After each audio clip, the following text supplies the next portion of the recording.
of my favorite people to talk to. And who are you again? Sitting with, oh, you know who I am. One of my favorite DJs and Hey. radio personalities. Oh, now I'm one of your favorite DJs. Well, It used to be your favorite.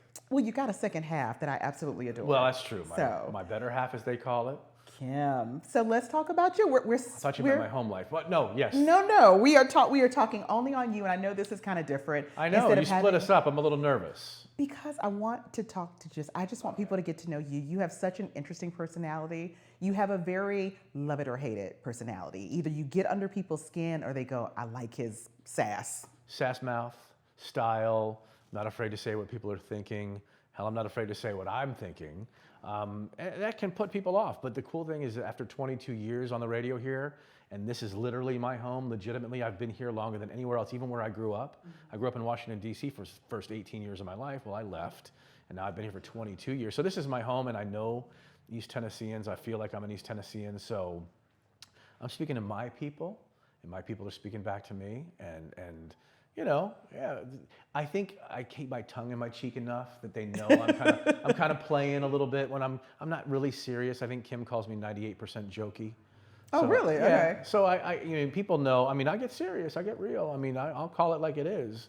But you know, if I'm ranting and raving and screaming and yelling like I do, and like you well know, you were with us for 14 or 15 years every morning. Oh, so, yeah, we'll get to that. So Yeah. you know, I mean, I have fun. It's my personality amplified. Because I mean, I don't say things I don't believe. I just say it louder on the air than I would off the air. No, you're definitely authentic. But let's talk about how did you even get to Star 102.1? So you're not from here. Nope. You grew up in Virginia? I was Northern Virginia, grown up. I was born in Washington, D.C. proper, moved across the river to Arlington, Virginia. Went to college in Southern Virginia. Followed a girl to Raleigh, North Carolina, who happened to be my wife eventually, 38 years later. We're still together after all those years. Glad that worked out. Yeah, you know, jumped around as a nighttime DJ. Then I got my first morning show in 1993. And then, you know, that's kind of the prime time. And when you sit in a local morning show for 2, 3, 4 years, you get well known. And that kind of helps you find the next job. And that next job was in Wisconsin at a bigger radio station, more money. Sat there for 5 years. And then I wanted to find a place where I could get my kids through high school, graduated high school. 5, 10 years of a morning show is a pretty good deal. I mean, That's really a run in radio. That's a run for radio. 2 terms. years Yeah. is a run in radio. Either you make it or you get broken by it.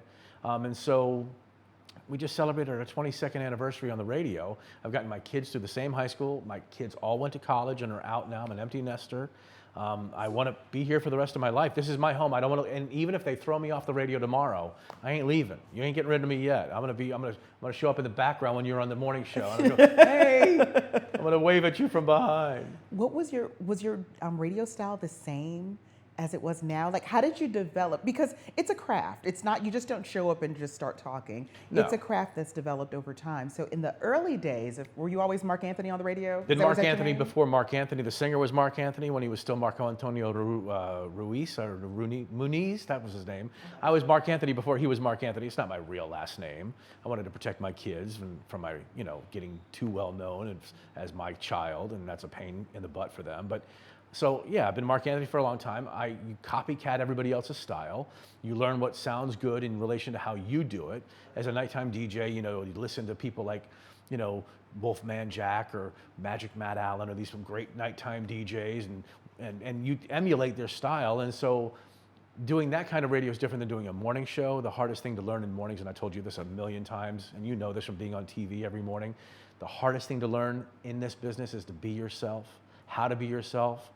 And then you take whatever personality that people find attractive, or sometimes, wait a second, and then you amplify that, and then you hopefully gain an audience. And when I first got here, my style was more abrupt than it is now. I mean, and I was probably talking to people in ways that a Yankee would talk to them, and a Northerner. And this is the South. And I'm like, Virginia, that is south of the Mason-Dixon line. I've been a Virginian my whole life, and even though I moved around with radio, but I learned what people like to listen to, and found my connection to people in this community and in this part of the world. And so I think communication for me what Kim used to say on the radio all the time was, what Marc meant to say was. Yes. And that didn't go over terribly well with me, but I understand now what she meant by that. And so I wouldn't say I've softened, but I certainly understand that I have to reflect the community that I broadcast to. And I think that I've filtered my way into the community, and I reflect the views of a majority of the people here. And I think, you know, even though people say, how do you put up with him to Kim all the time? They said that to my wife too. But on the same side, yeah, but he was saying what I was thinking. So that's how I've kind of become one with this community.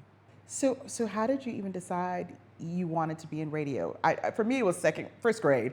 I saw it was a lesson in class, and I said, "Oh my gosh, this is it." I was 11 years old, growing up in Washington D.C., listening to WPGC radio and Q107, and listening to these nighttime DJs like Don Geronimo and Uncle Johnny in the Box, and I would listen to a transistor radio, laying in bed, and at 10 o'clock in Washington D.C., there was a top 10 at 10 countdown. I would listen to that, and I'd say, that's what I want to do. And the oddest thing about that, the craziest thing about that, is that I wanted to be on the radio in Washington, D.C., my hometown, at 10 o'clock at night doing a countdown show. Well, my third job in the business was on a Washington, D.C. radio station at 10 o'clock at night doing a top 10 countdown on the radio, on the top radio station in my town, WAVA, and getting to do exactly what I was listening to somebody else doing, thinking, oh, wow, this is what I want to do. It was my third job ever in 1990. And so it was a dream come true. And they say that if you work a job that you're passionate about, or you're passionate, and then you can find a job in that passion, you never work a day in your life. And I've had good days and bad days like anybody else. And some days it feels like work more than others. But to get to do what I do and be myself on the radio every day, how lucky am I? I mean, I know how lucky I am. Do you? I know over time, while those jitters don't fade, I mean, they're not as present. What was it like in the very beginning when you first started? What was that feeling like? I finished a show and... Well, here's the thing. We have what is called an air check machine. Back in the day, it was just a little cassette tape in a cassette deck, and you push it down, and you record, and you talk on the radio, and then every time you turn off the microphone, it would go off, and turn on the microphone, it would go on automatically. But you couldn't listen to it. It would just record, so you couldn't listen to it. So I'd take that tape out, would run down the hall of the radio station to another cassette deck, put it in, close it, listen to it. Oh my God, I'm on the radio. And I pull it back out, I run back down the hall, stick it in, close it. The next time I talk on the radio, do the same. And for the first 3 months, every time I would play, I'd get a tape, I'd run down the hall. Every time I'd say something on the radio, I'd run down the hall and listen to it. And I had no idea how bad I was at the time. It was just like, I was on the radio. I didn't care how bad I was. And I made it. And I still have some of those old tapes from the 1980s, late 1980s. I started at 4/4/88, April 4th, 1988. And I still have tapes from those times. I have no way to play them anymore because nobody has a cassette deck anymore, but I still have the cassette tapes. I think I have one. Fabulous. If you need one, I think I have one in a closet somewhere. Yeah, don't tell. Let's try to find the batteries for it, though. So you make it here to Knoxville. I think a lot of people don't understand what it takes to have a successful show, whether it's radio or TV, and chemistry is a huge part of it. And your chemistry with Kim is unmatched. So how did you all even develop that? Or how did you figure out, like, you know what? I think we got something. I told her something very specific when we first started. We first met week of February 11th, 2001. We did a week of auditioning on Star 93.1 back then. It's now Star 102.1. And I said, I'm gonna trust you until I can't. And I'm gonna have fun at your expense because I want you to have fun at my expense. I want you to call me bald, I want you to call me fat. I don't care, you can, let's pick on each other like a brother and sister would. Like the Bickersons, maybe a little married couple kind of thing going on. Because trust me, I don't mean what I say. I don't think you're gonna mean what you say, but let's have that fun, combative brother-sister kind of thing. And we went at it. And after the first couple of days of doing the show together, she says, wow, I'm having more fun than I've ever had on the radio, because nobody ever let her be herself. Oh, wow. They had her reading from scripts and stuff like that, and it was canned and boring, to be honest with you. I'd heard tapes of her before I got the job here. I'm like, why aren't they just letting this woman shine? And so I just said, hey, don't read anything. Tell me what you're gonna tell me. Tell me the story of something at the house or something that happened at the store. And then I'd battle back and forth, and if I found something interesting about what she said, or wait a minute, are you sure you don't sound so great in that situation? We put each other in our places all the time. It's fun to do. She puts me in mine all the time. Yes, she does. People say, why do you always pick on Kim? Trust me on this. Kim gives as good as she gets, okay? So she gives as good as she gets. She gives it to me as much as I give it to her. And we just have fun because at the end of the morning show, even at the end when the microphones go off, we're just talking like, yeah, like nothing happened. Like we're not really mad at each other, if we're mad at each other, if that's the word to say. So I think we trust each other. I know she knows that I'm out for her best interest and vice versa. And the chemistry just happened to be there. I mean, conversational chemistry is a tough thing, as you well know. Yeah. And so it's very tough. It's very tough sometimes to find that person that you can trust conversationally to be there for you and support you. There's a theory in improv, it's effectively what we do. It's yes and, like, yes, I agree with you and. Well, on our show, it's just as much no, but, as it is yes and. No, wait a minute, but, or yes and. So we continue conversations until the conversation ends, 4 or 5 minutes into the segment, and we, always try to leave people wanting more. And so conversationally, we have interesting conversations because it's just two people. Like you and I would sit around and talk, or you and anyone else would sit around and talk. It's just talking about everything, and you have to find that common ground with your audience. Like, what do they relate to? If you're living life, they're kind of living the same life you are. And so you talk about that, and then people call, and people text, and people email, and we get their perspectives in. So it's a community effort.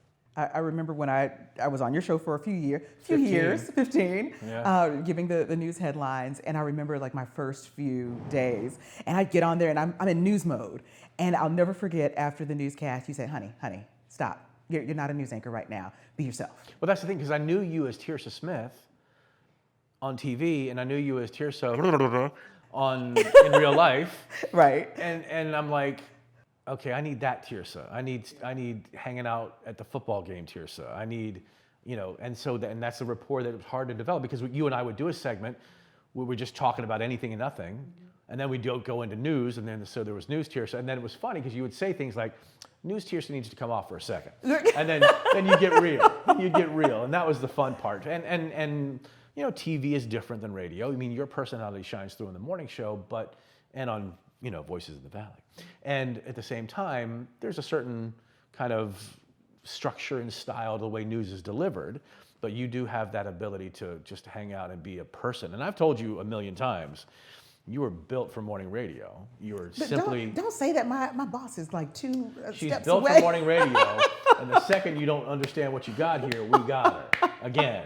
We had her, I mean, there's no way in the world that the news... You taught me a lot about just be yourself. Be yourself. But the radio version of but be yourself. Well, see, I even disagree with that a little bit, because honestly, the people that are most well known in radio, on TV, and on podcasts are people that are known for being themselves, plain and simple.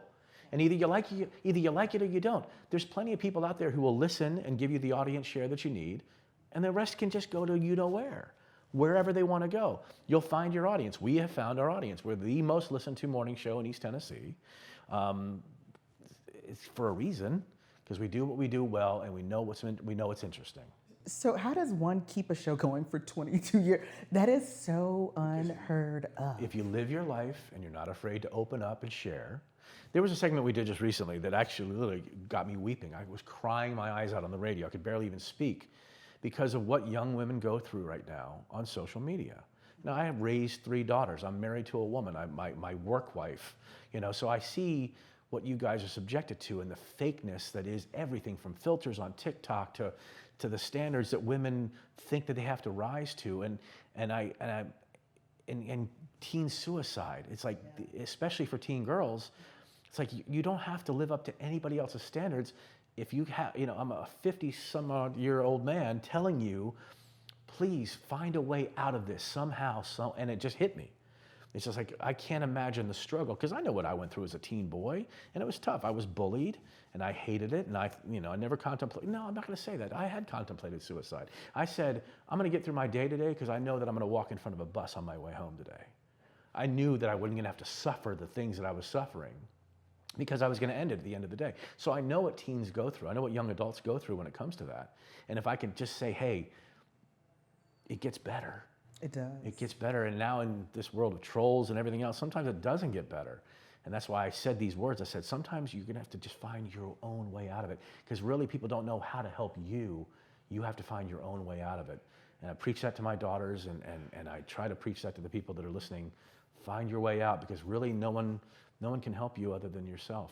No one can. I mean, it's tough to have, even your loved ones can't really figure out what's wrong with you. Because they don't know sometimes what's going on It's the hard, inside. and it's hard for you to express that to them. Right. So that hit me hard, and so yeah, you get the real me, and you get the real Kim, and I think people have connected to that. I really do. What would you say are some of your most memorable moments? You all have had some really big shows. I mean, Kim was diagnosed with breast cancer. That had a huge effect on the show. She was gone for 6 weeks after that. Survived it and is a survivor and a thriver since then. I mean, it was an emotional time. You announcing your pregnancy with your daughter, Carrington, was just... That was fun. That was awesome. So fun. It was awesome. Kim adopted her son Eli 18 years ago. Who for the longest I thought his name really was Zeus. I'll be very honest. In the very She early, wanted to name her child. I missed it. I didn't realize his name was Eli for the longest. The men in her life had to talk her out of Zeus, which now, 18 you could years have later... named him Zeus. He's a big kid. He Oh, was a football player. Yeah, it's so funny. He would have been perfectly named Zeus, especially the kind of goof that he is. But, so we went through the adoption process on the radio. I wrote a letter on their behalf to the adoption agency, and I didn't know one day she read that on the air. And it was emotional. I mean, we go through emotional times. We live our real lives on the air. We are excited about things. We're sad about things. We see what the community goes through and what teens go through. And a lot of teens listen. We're the #1 adult radio station, of course, but we have tons of teens listening. And so we want to try to set a decent example. We want to try to be able to give them advice on things that maybe people in their lives aren't giving them. Maybe they're, just hearing it from somebody, quote, famous, maybe that has something to do. And they get to meet us. I mean, like if we're out somewhere and they come up to us and they say things like, wow, those words you said, I just got that recently. My daughter and I were listening in the car on that morning that you broke down, and we both started crying because it meant so much. Sorry. It meant so much that you care about girls and women the way you do. And sorry. And I do. I love women. I want them to thrive and not be determined to end their life because of what some troll said online or some standard they've got to live up to that is ridiculous. I mean, they're like this bold glamour filter on TikTok right now that has everyone looking like they're a supermodel, and then you take the filter off, and they're just to me just as beautiful, even more so. It's a different type of pretty. It's just everything is so fake right now, and I mentor some young people, and I tell them you have to get through. You have to find a way through because luckily at some point you get to become an adult and you get to determine your life and where it goes from there. And you can find that love in your life that you need because, I mean, love to me is the proof of God. Love to me, sorry. I have so much of it in my life, so much love in my life. I'm blessed. You're in a good place, yeah. Blessed beyond blessed. And, incredible wife and daughters and a grandson and a new one on the way. Grandson or daughter, still don't know at this point in time. By the time you see this, I might. But, I'm just very lucky and blessed. I sitting here watching you have this emotional moment, this is the Marc I know. And I get a lot of people who go, what's he really like? Is he really like that? You're the way you are on TV, you amplify. Or radio. Radio, excuse me. You on TV, I'm on the radio. Radio. Every once in a while I'm on TV. I miss doing things on Channel 6 like Finding the Fun in East Tennessee. But go on. That was his application. Yeah. Okay. But this is actually the you I know. You're actually a very big-hearted person, and I've just over the years I've just gotten glimpses into that. Well, we socialize and hang out together sometimes with dinner and stuff like that. And look, I do 4.5 hours of radio every day, and there's going to be more goofing off and carrying on and being a goofball than there is emotional stuff. But the emotional stuff is the stuff that resonates, and it's the emotional stuff that people come up and talk to you about, and they say things like, "Do you remember when? Do you remember when?" And those are the ones that I remember. Now, if you talk about a time we took a phone call or a topic about something. Heck, I did radio an hour and a half ago, and I couldn't tell you a thing we talked about this morning. But people regurgitate those bits back to you, and you're like, "What? Yeah, wow, it's made an impression," and it's hard. And so, they get to see as much of the real me as possible. But there's not every day something's going to break me up and get me upset or happy enough that tears just come out of my face. And the love that is in my life brings that out of me. I mean, I'm very blessed, and I don't have to do another day of radio in my life to have lived a perfect life at this point in time, getting to do what I grew up wanting to do by listening to those people on the radio all those many years ago. Mm-hmm. And now, I've built a home, I've built a family, I've found a place that I want to live for the absolute rest of my life. I won't, if they were to throw me off the radio this morning and be done, I wouldn't even go look for another radio job in another city to go move somewhere else. I would be here working, doing something else because I love this area so much. So what is Marc Anthony like after hours? What are you doing? What makes you tick? I love photography. I get to take care of my grandson quite a few days a week, help out mom and dad. What's that like, granddad? What is your Poppy. name? Poppy. I am Poppy. Me and my 3-year-old best friend, as I call him, we are the AKA the Silly Brothers. We have a good time together. We go to lunch at Sam and Andy's for Sketty Day. Once a week. He loves Chick-fil-A, so we go to Chick-fil-A. I take pictures of him constantly.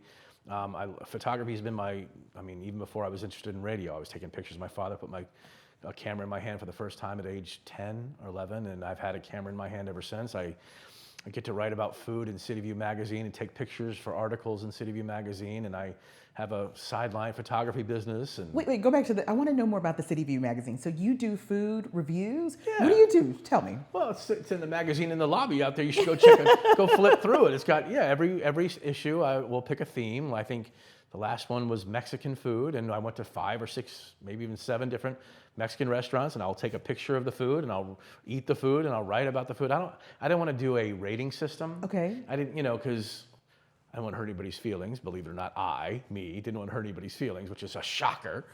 But I am a nice guy, and so I find what I enjoy about the meal. I have not had a real bad meal. We pick out good restaurants. I'm not going to lie, and then. They come out and they take my picture at the restaurant, and we'll eat the food, and I'll go around to 5 or 6 more, and I'll take pictures, and so I love to write. I've been writing, my whole life. I've got a, book halfway done. Oh, wow. And I love pictures. I love writing. I love photo. I collect cameras. Photography is my absolute passion. I've done it my entire life and career. I've made money at it. I've bought and sold hundreds of cameras, and wow. So that's my passion. But it's my grandson and future grandchildren to come, and my wife, and our travels, and my children, and having them kind of come back home now, closer now than ever before. They got out of college, they took off, get the heck out of here. Well, yeah. It says a lot about Knoxville, and it says a lot about the closeness of our family that they've all come back, and so. One actually living here in Knoxville with my grandson, and one moving to Nashville, which is just a few hours away, one in Spartanburg, South Carolina. So we're kind of rehubbing in this area. What makes Knoxville special for you? Why? Because you clearly could have gone on to another market by now. You could have gone to a bigger city. Yeah, all those things. Yeah. But why here? Because at some point, especially when the girls were getting ready to go into high school, when I moved here, my youngest daughter was in 8th grade. My oldest daughter was in 8th grade. And I said, we're going to get her through high school, and we're going to get these children through high school, because I had been in, quote, the major markets. I'd been in Washington D.C. I'd been in Providence, Rhode Island. I'd been in Boston, Massachusetts. I'd done radio on a large scale before, and honestly, it's unattractive. It truly is. I wanted to be someplace. I had 2 goals in my life and my career. One, I wanted to be on a morning show by the time I was 30 years old, and I got that at 27. And then I remember listening to DJs that had been on the morning show in my hometown of Washington, D.C. for 30 years on the same radio station. And I said, now that's something. That's something. If I can make 30 years on one radio station like these guys I grew up listening to, that would be. And so that's been my goal. Now I'm 22 years in. Whether they give me another 8, we'll see. But it's something I want to do. We wanted to be here, and then the more you were here, the more you loved the area. And now there's more people than ever before coming in, so it's busier. But it makes it a lot more fun. There's a lot more things to do. There's a lot more restaurants to go to. We get in the car and we'll drive into the Smokies, because we're now 20 minutes from the Smokies as opposed to an hour away. And so, how can you not fall topographically in love with this area because of how beautiful it is? And then you get to know the people. Then you get to know the neighborhoods and just the little ins and outs. There's nothing about this city I don't know anymore. I know every street. I can go anywhere I need to go and just enjoy myself wherever I am. So I just, I'm never leaving. If you want me to go, too bad. I ain't going nowhere. Well, on that, I got to say thank you for talking to me, because you said pleasure. you're never leaving.